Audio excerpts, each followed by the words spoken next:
Next ঈদে তাহলে আবার মুখোমুখি হতে যাচ্ছে মেগাস্টার শাকিব খান ও আফরান নিশো। ওয়েল, এটা তো ফাইনাল হয়েই গেছে। নেক্সট ঈদে শাকিব খানের যে সিনেমাটা আসতেছে সেটা হবে গ্যাংস্টার টাইপের একটা সিনেমা, এবং সিনেমাটার নামও ঠিক হয়ে গেছে, দানব once upon a time in Dhaka, যেখানে শাকিব খানকে কাস্ট করা হচ্ছে কালা জাহাঙ্গীর নামে, এবং এই সিনেমার ডিরেকশনে আছেন আবু হায়াত মাহমুদ। এই সিনেমার ঘোষণার পর থেকে দর্শক মহলে একটা চাঞ্চল্যের সৃষ্টি হয়, আরো একটি মাসালাদার কমার্শিয়াল সিনেমা পেতে যাচ্ছে দর্শক। তাহলে তবে এই সিনেমার কোনো কাজ এখনো শুরু হয়নি। শাকিব খান এখন আছেন ইউএসএ তে। এদিকে নেক্সট ঈদ উপলক্ষে আরো একটি সিনেমার কাজ শুরু হয়েছে, যেটা হচ্ছে দম, যেখানে থাকছে আফরান নিশো, চঞ্চল চৌধুরী। দম সিনেমার ঘোষণা কিন্তু অনেক আগেই এসেছে, এবং প্রথমে এই সিনেমায় শুধু চঞ্চল চৌধুরী থাকলেও পরবর্তীতে এই সিনেমাতে যুক্ত হয় আফরান নিশো। এতেই দর্শক মহলে পড়ে গেছে উন্মাদনা। তাহলে কি আবারও মেগাস্টার শাকিব খান ও আফরান নিশোর একটি ম্যাসিভ ক্লাস দেখতে যাচ্ছে সিনেমা প্রেমীরা? তবে যাই বলেন ভাই, শাকিব খান ও আফরান নিশোর ক্লাস কিন্তু দেখতে ভালোই লাগে, আর এমন ক্লাস ঘটার সম্ভাবনা থাকলে মুভি মেকার্সরাও অনেক অ্যাটেন্টিভ হয় তাদের কাজে, জোরদার করে নিজেদের কাজ।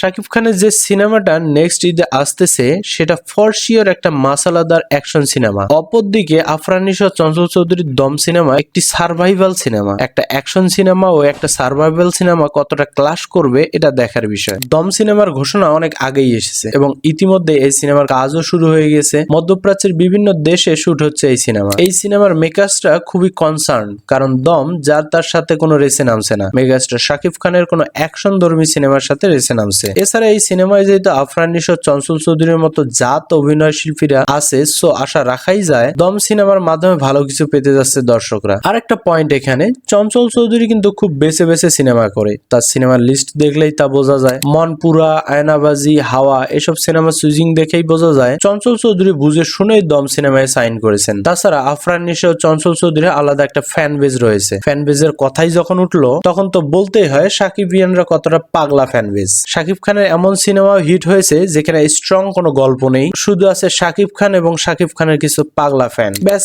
এটুকুই যথেষ্ট। শাকিব খানের আপকামিং সিনেমার কাজ এখনো শুরু না হলেও এই সিনেমা যে হিট, সুপার হিট বা ব্লকবাস্টার হবে এটা ধরে নেওয়াই যায়। শাকিব খানের অ্যাক্টিং লেভেল, শাকিব খানের অ্যাকশন লেভেল দিনকে দিন ইমপ্রুভ হচ্ছে। শুধু সিঙ্গেল স্ক্রিন না, মাল্টিপ্লেক্সেও দর্শক বাড়ছে স্রোতের মতো। সব মিলিয়ে আশা করাই যায় যে মেগাস্টার শাকিব খানের নেক্সট সিনেমাও ব্লকবাস্টার হবে। শাকিব খানের দানব once upon a time in Dhaka ও নিশু ও চঞ্চলের দম কোন সিনেমাটি ক্লাসে এগিয়ে থাকবে, এ বিষয়ে আপনার মতামত কি জানাতে পারেন বাংলা ব্লিজ চ্যানেলের কমেন্ট বক্সে। আর নিয়মিত এন্টারটেইনমেন্ট নিউজ পেতে চাইলে বাংলা ব্লিজ চ্যানেলটি সাবস্ক্রাইব করতে পারেন এবং বাংলা ব্লিজ ফেসবুক পেজকে ফলো করতে পারেন।